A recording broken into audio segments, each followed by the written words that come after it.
All right. Hello and welcome to our parents who are joining us here today. My name is Carrie Deuce and I'm the Director of External Relations at UWM, and I oversee our Panther Family Association. And we're going to go ahead and get started. We know we'll have people still joining, but we want to, of course, be respectful of your time. If you haven't already, definitely introduce yourself in the chat. Let us know your name and where you're from. And certainly if you want to let us know what year your student is, that's also helpful sometimes as we direct and answer some of your questions. You should be able to mute your microphone, and we won't be using the raise your hand feature, but we will answer all the questions you put in the chat to the best of our ability. So certainly do utilize the chat throughout our session.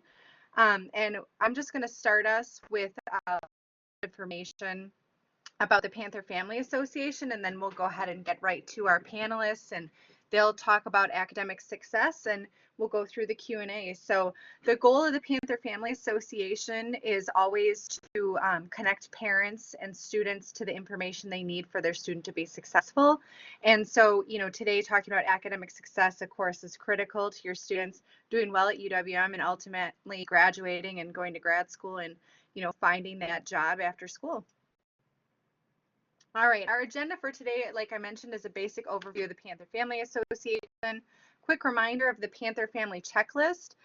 We'll remind you how to find current health and safety information because we know that's always a hot topic, and then we'll get right into academic success.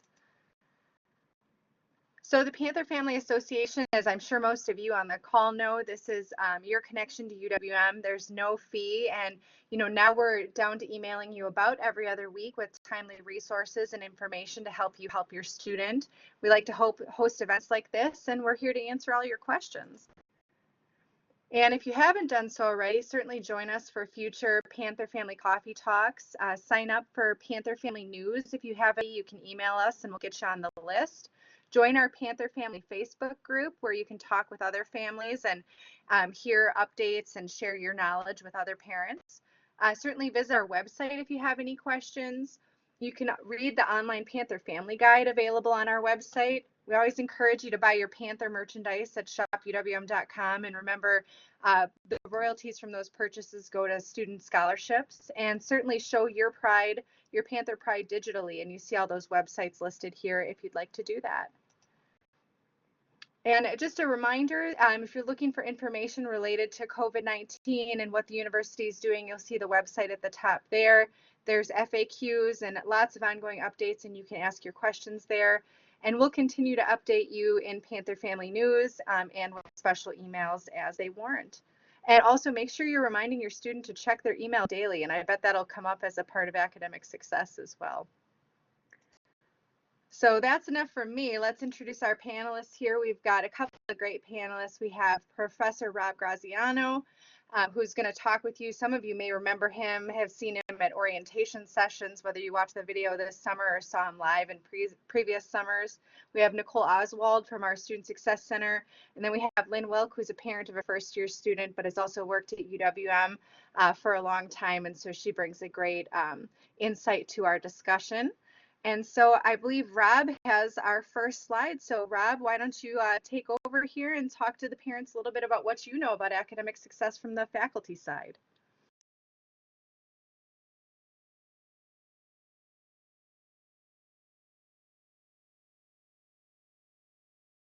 Oh, Rob, I think you're muted. Okay. All right. Hi there. My name is Rob Graziano. I'm the instructional program manager in the Department of Geoscience. So I wear a lot of different hats, and teaching is certainly one of those. And I'm going to share with you a little bit of advice that I give our students in the orientation events. And they're kind of summarized in this one slide here. And if you want to look up that YouTube video, you could see a 5 or 6 minute presentation that I did for them this summer.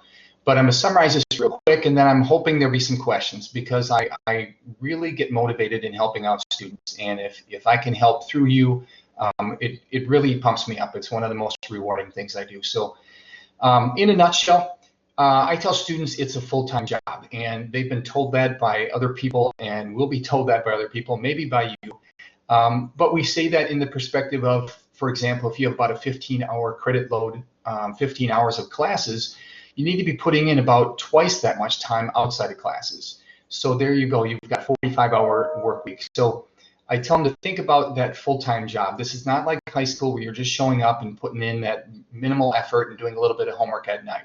This is a lot of preparation and then a lot of follow-up after the classes have ended. Ask for and accept advice. I can't stress this one enough. I tell students to talk to their orientation leader, talk to their suite mates, talk to the people in the first year center, talk to the people on this call.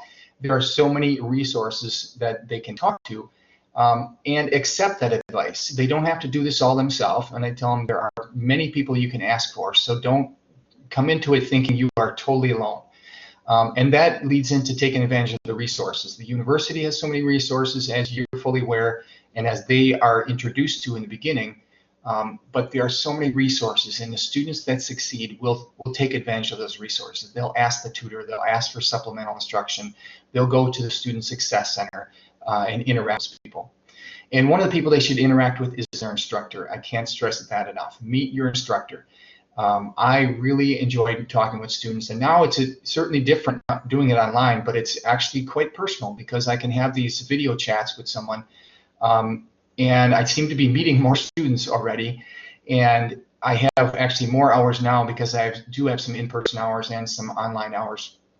But meet your instructors. I can't stress enough. When the students come to meet us, it tells us that they want to be engaged, they want to learn the content, they care about their grade. So, and don't meet them at the end of the semester when they're worried about their grade and it's too late. Meet them throughout the semester. Take care of yourself. I stress this to students in many different ways, and I do a little survey in the beginning, and I get to know them because when I see students not succeeding, oftentimes there's something in their rest of their life that's not in balance. So it's not just taking care of their physical well-being, but their mental health, their emotional health, their social health, their financial health, their spiritual health, whatever it is. Those things are all important to their success. And I can tell you when I see students that are not doing well, something is often awry in one of those areas. Comply with the course guidelines. That one's sort of straightforward. In any setting, whether it's in person or online class, there's going to be rules and guidelines. Most of them are in the syllabus, and students should hear those things in the syllabus and remember them. So I make a real big effort in the beginning to go through the syllabus and all of our plans, and I just got my students involved in deciding when their weekly journal entries would be due, and now we've all decided that they'll be due on Sunday night. So those basic course guidelines are going to help a lot in their success. And what it often boils down to is just showing up and doing the work. Whether it's an in-person or an online class, we are seeing some students in online settings that are just not showing up for their session, and which is unfortunate. We do see that in in-person settings, of course, too. But if they're showing up and doing the work, they're earning a huge percentage of those points. And if they're not doing that, they're not just missing out on points, but they're missing on the content for the exams and quizzes later. And I'm just going to throw out two more that are not on the slide. And one is I tell them to focus on learning the content, not just earning credits, because their advisor is going to tell them, yes, you need certain credits in this discipline, but I want them to think of choose those classes wisely, because I want them to take something out of their wheelhouse and something that's unique to them and really focus on learning the content. When I have students come into geology class and say, hey, this is much more interesting than I realized, it's really rewarding for me to know that they're getting something out of it other than those 3 credits that they came in for. So I can't stress that enough. And in the bigger picture, they need to think about what's next. Their year, their grad school, their career, all of those things come into play. So I'm going to turn it over to our next one because I spoke enough here, but I do hope there'll be questions and when we start doing the moderation. Thanks for your time. Thank you so much, Rob. And Rob's going to stay on. So for those of you who've just joined, certainly feel free to introduce yourself in the chat. Let us know your name, where you're from, and the year in school your student is. And then any questions you have, if you put them over in the chat, we'll make sure to get to them as we get going. Our next presenter is Nicole Oswald from the Student Success Center, and we thought it'd be important to highlight some of the resources, the free resources that your student has access to here at UWM. So Nicole, if you can go ahead and take it away. All right. Well, good afternoon, everyone. As Carrie said, my name is Nicole Oswald. I work in the Student Success Center, where we have multiple programs, but the program I oversee something I love to just talk about nonstop is our Tutoring and Supplemental Instruction program. I love actually talking to parents about tutoring and SI because I know as parents and guardians, you know when your student, you know your student best. So you know when they're struggling. So you know if you are talking with your student and you ask them, how are classes going? Or how did that test go? And they just say, it's fine. Or you get kind of crickets. Or I don't know. Or you can tell that they're frustrated and struggling. I like to make sure that all the parents are well versed on what the Student Success Center has to offer so that you can encourage your students to take advantage, as Rob was saying, take advantage of the resources that we have here. So I always like to make sure that everyone knows it's completely free. All tutoring and SI here at UWM is completely free. So that's, I think, a barrier a lot of students may think is that they have to pay to get any extra help for their classes. That is not the case. It is free here on campus, so that is exciting. And students can join at any time. Of course, we would love for your students to join us if they know at the beginning of a semester, hey, I've never taken this foreign language, or math hasn't been my strongest. I've always kind of struggled with it, and I've got a math class, or I have my first stats class. Of course, we want them to then sign up right away, join with us right away, but they can join anytime. So you may have a student in a class who is, chugging along, putting in all that work, and maybe they wait and they take that first midterm and they get it back, and it's not exactly the grade they were hoping to get. Maybe they really wanted that A and they only got that B, or they really need a B and they got a C. They can join us at any time during the semester. So that is something to stress. So even if they wait a little bit longer into the semester, wait until that first set of tests, exams, quizzes, that's okay. And then they can come and see us. So really encourage your student to join us anytime. Or maybe it's just that week that the material is tough. They can just come for us for that week. We have those options for them. And of course, we want to support as many students and as courses as possible to help all students, whether they're taking a general ed class that they just have to take, maybe it's a class for their major. So we're supporting this semester over 120 courses, all levels. So I noticed in the chat we have some first year students that you're with, and then we also have some that may be a sophomore or a junior. It doesn't matter. We have classes that we support that work with first year, second year, third year students. So all different subject areas. I do stress, of course, math is our most popular, but it can be any class. So it can be, like I said, the languages, the arts, science, physics, classics, whatever it may be, we have tutoring and SI for. Online, of course, this semester, we will not be doing any in-person. It will be all online. It'll be using Collaborate Ultra. So just like you all are using right now, this is the same setup that our tutors and SI leaders will be doing with students. So it's really simple. A lot of students are used to it because they also use Ultra for their classes. There are some plus sides of doing it online. And a lot of our students have said it's really simple to use, very convenient to use. So absolutely we'll be online for this semester helping students. So I will just talk really, really quickly just about that. We have different options. So of course we have drop-in tutoring. That is for like math is one of the options that we have, where if a student maybe just has a quick question on any math, which means starting with Math 92 all the way up through the Calc sequence, Math 234, and any math class in between there. They can drop in. We have a math drop-in online site that our math tutors and math TAs are all together helping students. So that's great, and they even have some Sunday hours. All of that information is on our website, so that's really great for math drop-in. And we also do business drop-in. So if you have a student who's maybe taking some of the general business classes, we also do drop-in for that, just trying to help students that we know those classes can trip them up a little bit. We also have appointment. I love that option. So if they know there's a class that they're struggling with and want help on a consistent basis, they can go on our website, fill out a tutor request form, and we'll get them signed up with a tutor That way they're meeting with that same tutor every week. If they say, yep, Tuesdays at noon, every Tuesday at noon, they're going to meet with that same tutor. I highlight, we don't promise any one-on-one tutoring. We really strongly encourage small group whenever possible. One, not only because of budget, but two, research, and we're a research university. It shows that students actually do better than students who just did one-on-one because they're hearing their questions that their classmates have. They're hearing the material explained in different ways. So again, we can't guarantee one-on-one tutoring, but there are sometimes it might be, but other times there might be another student or two in their session. And then, of course, what we have, which is on the slide, Supplemental Instruction, SI, that is where we're supporting those large lecture courses that we know maybe hundreds of students are taking, might be a class that we know students have historically struggled in, or a class that maybe your student's a nursing major. They all have to take anatomy 1 and 2. We make sure we always have SI for them. The only difference between the weekly tutoring and the SI is one of the biggest differences is that SI is walk-in, no appointment is necessary, and those courses and times are listed on our website, and students can just easily join those at any time.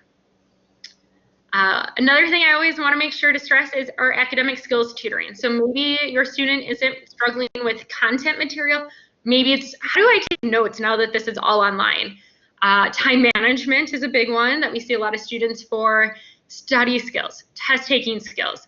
On the Student Success Center website, we have what the university came up with about how to be a successful online student.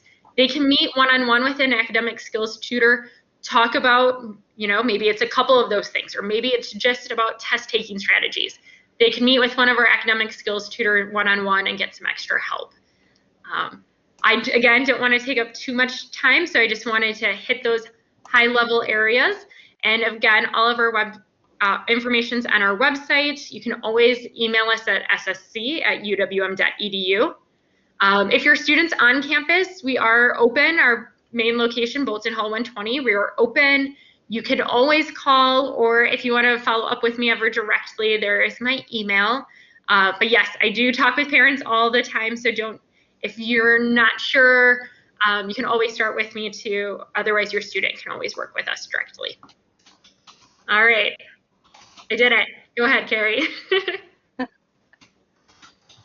Thank you, Nicole. We appreciate that. So now we're going to turn it over to my favorite co-host, Kevin O'Connor from External Relations, to run through our Q&A. And we've been brainstorming some questions on the side, but just a reminder, if you have any questions or as we get going, just type them right in the chat. So Kevin, why don't you take over and get our Q&A going with our panel? I will. Thank you very much, Carrie. And indeed, please use the chat to your advantage to post any questions or topics that you'd like to see addressed.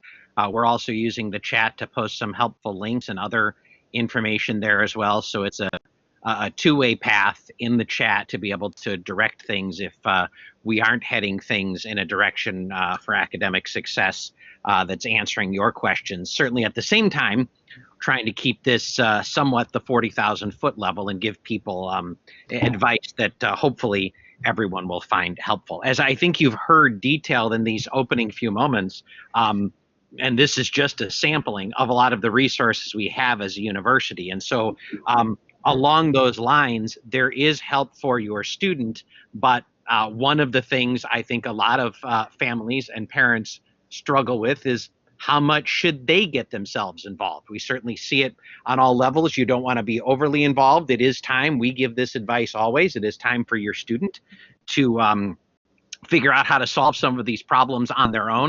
At the same time, a simple reminder of some of these resources and helping point them in the right direction, especially if there's a level of concern or even panic in a given moment, could be just the thing that helps get your student back on the right track. So I'm probably going to go kind of around the group with this, and we haven't heard yet from Lynn.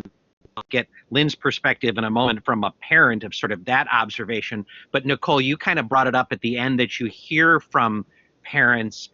From your perspective, what is the most helpful way for a parent or a family member to sort of guide or assist their student if either they know for sure or begin to sense they have some concerns academically, especially once that semester and those weeks start ticking off toward the course of finals and the end of a semester?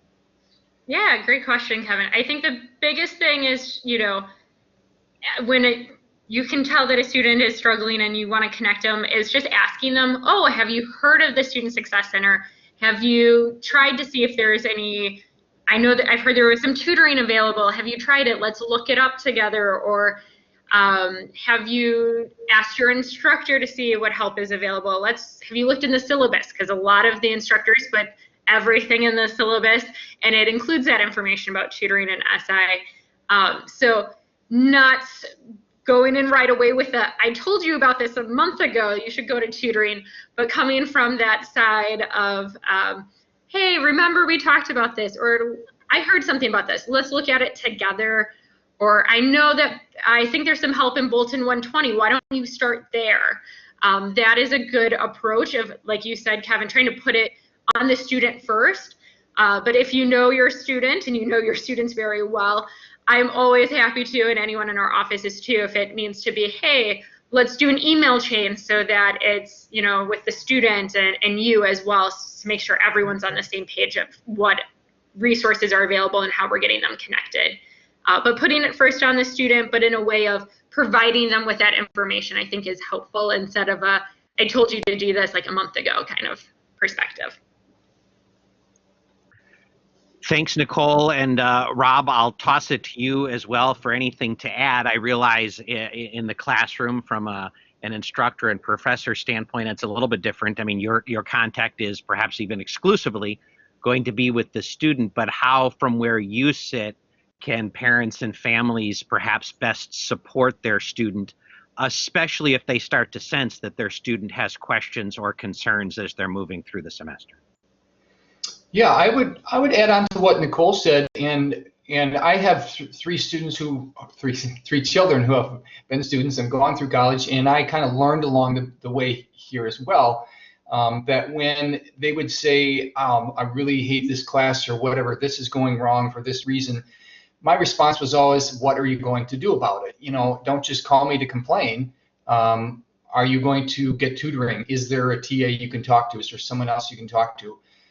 So I think that's maybe the best advice is ask them, what are they going to do about it? And then have open discussions and hear them out, because sometimes there are legitimate reasons why they're worried and complaining. And of course, I mentioned that there's lots of other things going on in their personal life, and oftentimes it's these other things that are bigger issues that are causing their academic success to slide.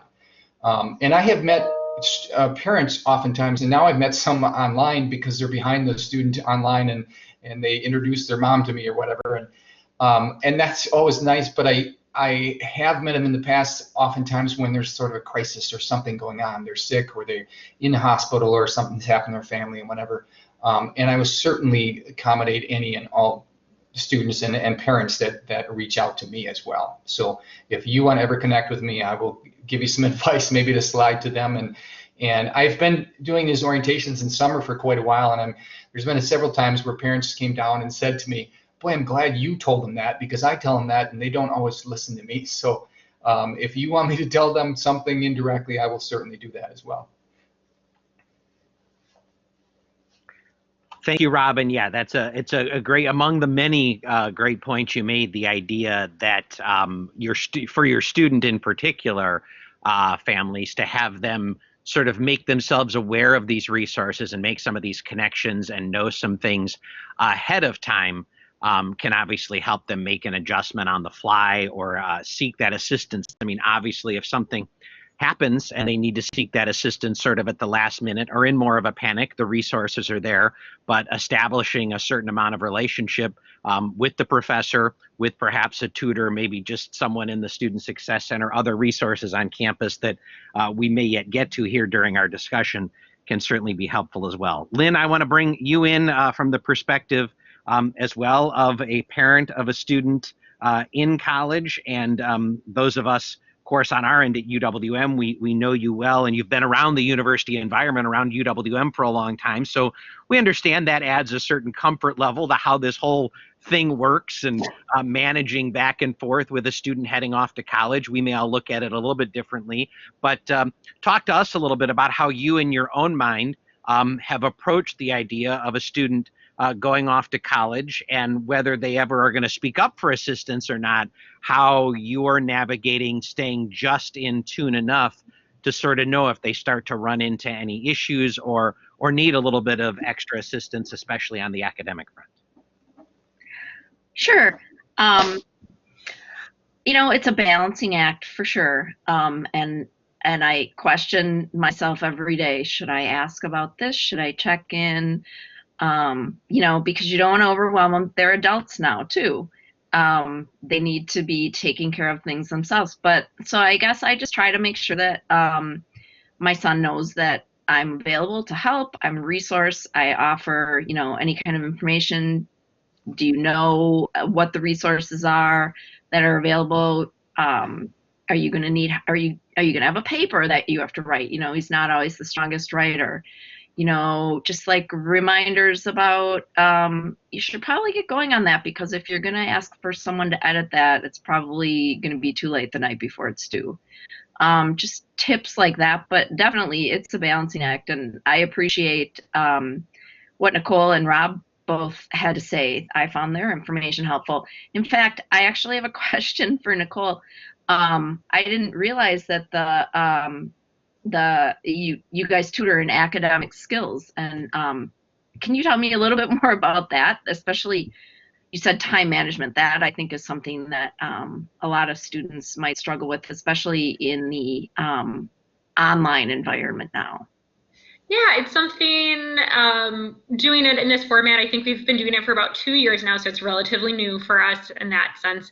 But the academic skills tutoring, I think it's great when they can hear and work with other students. Our academic skills tutors are other students who are specifically trained in academic skills.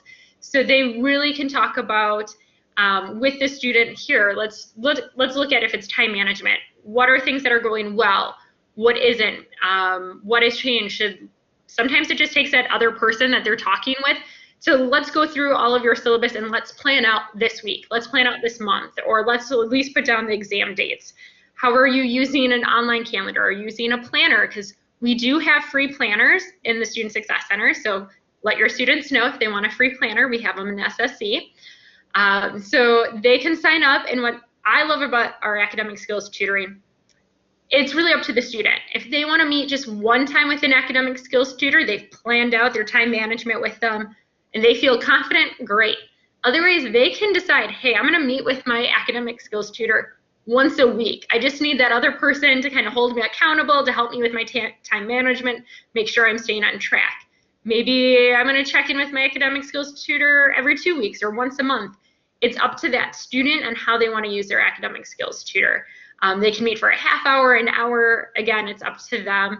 So I love that flexibility. They have a lot of great resources that they themselves have used, which I really appreciate, that they've been tried out by the students to make sure that these are good tips and strategies that can help all different types of students in all different majors here on campus. Thanks, Nicole. That was helpful as well. And Lynn, good question. Another sort of direction and topic to make sure we keep moving along that I want to make sure we get to is being successful in our current environment. That's not just as simple as saying we're in the online environment, but in many ways a very dynamic, potentially ever-changing environment for a student's course or courses and their own situation. And Rob, this is one, I think there was a little chatter about this before we actually officially started the discussion here for the group, but is the idea that not only do we have a number of students taking courses online, maybe their whole schedule, maybe part of their schedule, but there could be some flux within that. And a course that you thought was going to be in person all of a sudden shifts for a period of time online, let's say, or a certain number of students are all of a sudden shifting to that course being online. So the very dynamic nature of the academic experience now, I think, requires a certain amount of preparation. Do you have yet some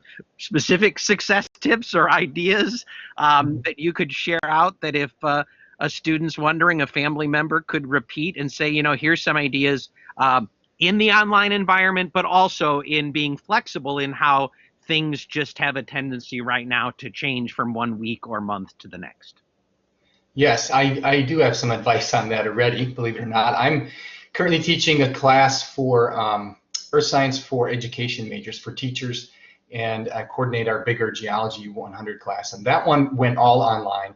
The one I'm teaching, though, with 23 students, that is I'm trying to meet them in person for 6 of the weeks during the lab. So on Thursdays, I meet with them. And we've already lost some students that can only do online because of, for example, a suite mate has been tested positive. So unfortunately, we had to be adaptable. And what I said to them right up front is that you have already learned a lot in this time. We have all learned a lot since April, since we had shut down countrywide, global-wide. And I wanted to point out to them that we've already learned a lot and that we need to be flexible and adaptable. And I think they're getting that. And I gave them actually a question right off the bat in my first journal entry, which was sort of a preliminary question on our first day. It was, what did you learn during the COVID about yourself, about your learning capacity, your academic success? And I was just so blown away by the answers that came back in the journal entries. They wrote some really great stuff. Yes, they learned about making sourdough bread or pizza or something unique, but they learned a lot about themselves. And I was kind of putting it on them to point out that, yes, in that you already are adaptable and you had to do this and you did it already. And that is a lot of the messages that I got back. The students said that I was surprised how much I was able to adapt. I was surprised I did better than I thought online. And they had all these other unique things, perspective and family and a better relationship with their sister, all sorts of other unique things. So it was really helpful to know, or to point out to them, that you already are adapting. So I guess my biggest advice is just to have them try and be as flexible as possible. And of course, just like I said in the beginning, show up and do the work. So we are finding some students that are just not showing up online.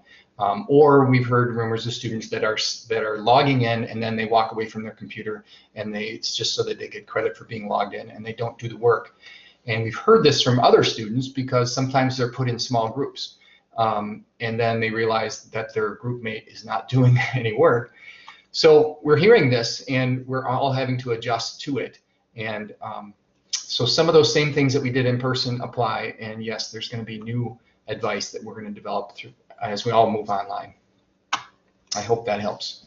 That is good, and there's no question. I mean, we would certainly stress, and I think all families, students, professors, staff members, we all know it's a fluid situation. We're ever evolving, and I think your point of what the students learned dating back to April and how much of that can perhaps be applied now is important. Nicole, are there specific short things that you all are stressing to students, even if that isn't what they're coming to talk to you about necessarily? Maybe they're not, I was going to say walking in the door, but they're not coming to you looking for assistance in a course, and the problem doesn't exist in the fact that it's online or hybrid or they're in or out or whatever, but just in general, how they can best apply themselves and be engaged and active learners in an online environment.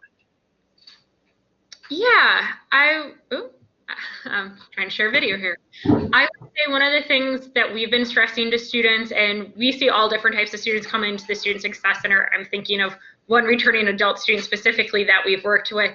And I think the biggest thing, and I use the tutors and SI leaders all the time to get their opinions, getting into a routine. I think that is really helpful. A lot of our tutors and SI leaders said that's one of the things that they learned how to be a successful student, that some of them really struggled last semester. These were students who maybe were used to just being really go-getters, top achievers, and they kind of struggled. And so they learned from it because they all learned. And that was the advice that they always are wanting to impart on the students that they're working with, or any student this semester, is getting into that routine. So that way, even if the class, maybe the class is just recorded and you can watch it at any time, their advice to students is set a specific time, set up a schedule, get in a routine to make it feel as normal, or what normal is to them, as possible. And so that when it comes time to it, they're not feeling overly anxious or feeling like they have to cram for their classes, quickly finish all the assignments at the end, or do all the readings, that they've kept a routine and kept on top of it is something that they're really stressing to students, and that we're stressing. Thanks, Nicole and Lynn. I want to give you a chance to talk about this as well from a parent perspective. Again, I know everyone's learning, but as you sit back and a child at college now, going through this back and forth at best, and sometimes online all the time, whatever the circumstance might be, maybe some of the thoughts that you've shared with your child, and how to help them be successful. Definitely, I think Nicole's right. A routine is very important, and not just with academics, but also making sure that part of the routine is wellness. Getting up, walking around, walking outside, making sure that you're eating healthy meals and snacks, and you've got groceries, and you're drinking water and all that. Really important. I do have a question for Rob, since I'm just going to pivot here. I know we've heard that so much, and we hate that, at least I do. I have a question, Rob, about the video thing, because we were just having a little chat about what are you doing right now? I'm in a lecture. Why? Oh, is your video on? No. Why don't you have your video on? Well, half the people don't have their video on. And, well, just because half the people don't, why don't you? And I guess I'm just kind of curious about, from a professor's standpoint, like, what are your thoughts on that? I feel like if the video's on, you're definitely going to be more engaged, and in your video, you said treat it like a full-time job, and I don't think we're going to go to a meeting, and if those of us who have jobs, and we're going to turn the video off and not engage at all, certainly. So I'm just curious, like, what your advice is about that. Yeah, that's a great question, Lynn, because yes, we're seeing that. It's really an instructor preference. I would say that from the other instructors I've talked with and know that they, in the large classes, they don't require it, just because they're going to have so many other, they might have so many windows popping up, and they don't always require it. I do require it, and many of people in the smaller classes do require it, because for one, I want to get to know them and get to see their face, and then I make them participate in discussions. So it's really an instructor preference. We set up our classes. A lot of our geology classes are hybrid, where the online is the lecture is online, and then some of the labs are in person. So I'll get to meet them in person, but they're going to have a mask on, and I won't really get to recognize them. So I definitely want their cameras on, and I want to know that they're engaged. And I have already, in the first week, I've had my TA start to double check our people that are online in the beginning and the end of class. So because attendance is going to be part of that equation now, I think more than it was before. So I guess my advice is, yes, they should have their cameras on if the instructor requires it. I would still advise to have it on either way, but again, if the instructor is not requiring it, there's not much that can be done, I guess. Thanks. That's helpful. Sure.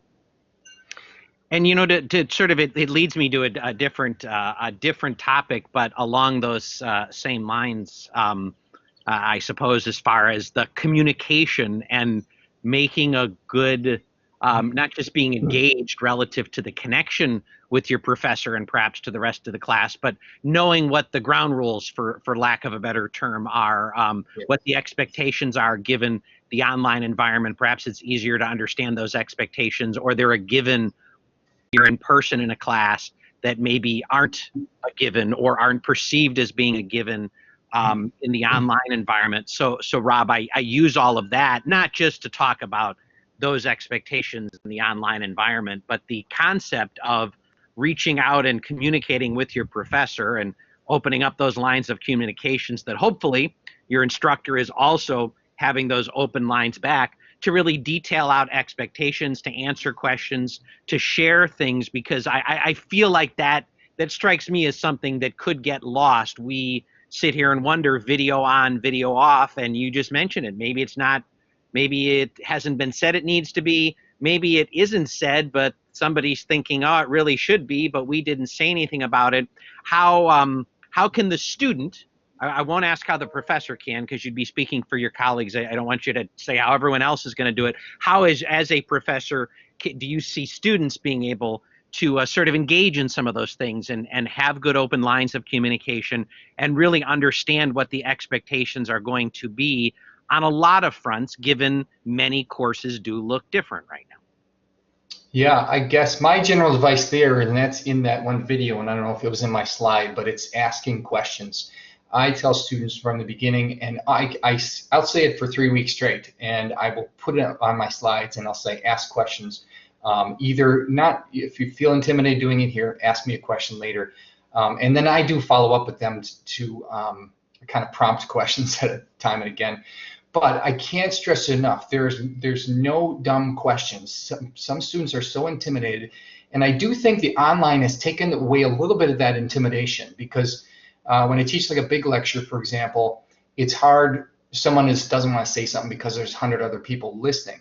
But in this setting, you can just click it away. You can send it in the chat. And I stress to them that if you have the question, it's very likely another half of the class has that same question.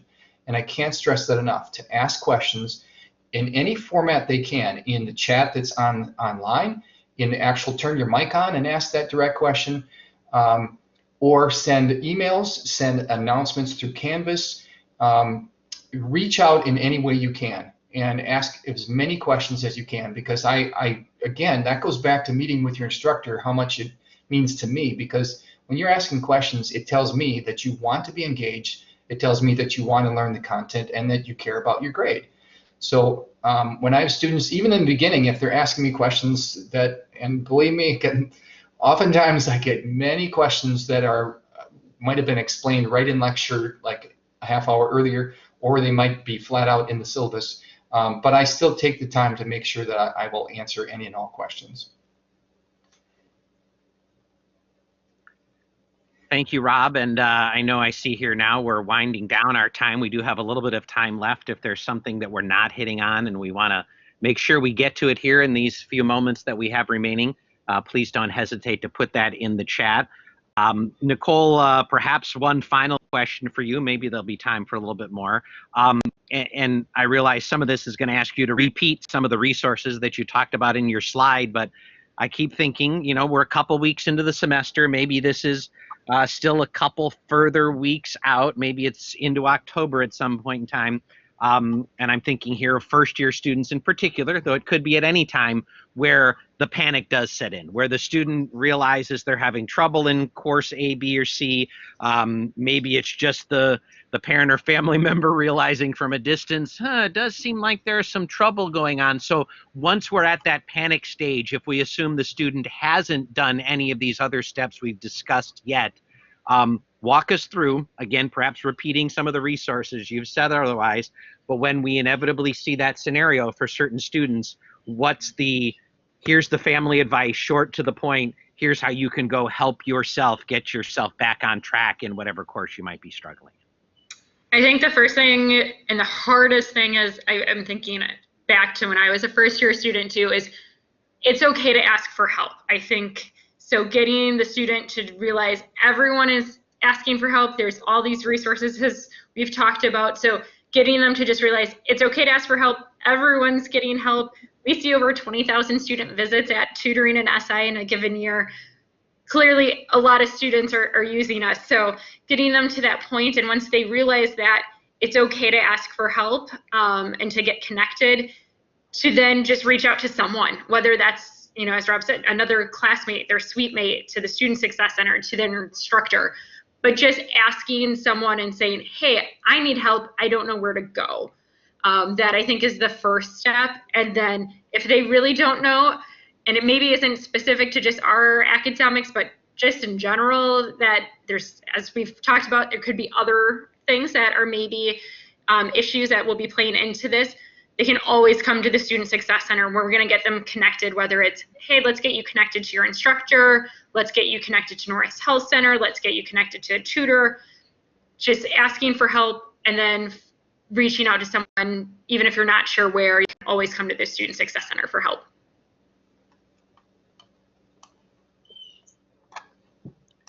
Thanks, Nicole. And Rob, I don't know that you would have anything to add to that answer. I'd ask it this way. I know how you're going to answer the question, but in a more broad sense, I mean, that student that just comes right up to their professor and is, boy, I am just in way over my head. I don't know what's happening. I'm in trouble. Like, that does seem like, I understand there's a variety of ways that may get addressed. And again, to repeat some of those resources, but I have to imagine that is another point to sort of be transparent and honest and communicating with your instructor to say, I'm really struggling here. What can I do? Whether it is to take advantage of those other resources, or perhaps the instructor or a teaching assistant or someone else may have some other ideas or things that can help them also. Yeah, I've certainly had that. Students come in and say, I'm really overwhelmed. And I just congratulate them and thank them for saying that. And normally it's when they come in early or mid-semester and say that, because it's like, I want to help you, and it's great that you're coming in, because this was a big step. I know if you're overwhelmed, you're probably shy about coming in and saying something about it, but admitting it and coming in is really, really helpful. It's the only when, you know, as I said before, I get that sort of statement toward the very end, and we've already not done well on 2 exams, and the grade is really in a hole, and it's hard to dig back out. So I can't stress enough that just tell your faculty, your academic staff, whoever it is, and often tell the students to interact with their teaching assistant, because it's maybe not as intimidating to talk to someone that's 23, 4 years old as it is to the old professor type person. So just ask that question of someone. I can't stress it enough. And yes, we have students that are sort of overwhelmed, and I appreciate when they tell me that, because it tells me that I need to start at the basics and help them get over that hump of not being overwhelmed. And while I have Kevin, if I can just go ahead, continue for 1 minute. I just pulled up the answers to that question. What did you learn during COVID? And I found 2 great ones. I just want to read. Here's a student that said, before quarantine, I always thought that the only way I could be successful in school is to have in-person classes, because it helped me stay focused and kept me on schedule. However, after quarantine happened, I was forced to learn in an all online learning environment. At first, I was really nervous about having all online classes, because I never had an online class before, and I thought I'd fall really far behind. However, I decided to try to stay positive and keep a good mindset about the situation and just try my best. After staying positive, I wound up ending the semester with all good grades. I was very impressed with my self-discipline and focus that I maintained the rest of the semester to keep my grades high. And the other answers I saw from some of the students were very similar, and they said they learned time management. They learned that they didn't realize that they could do as well. And I just got, I think there's one more here. I'm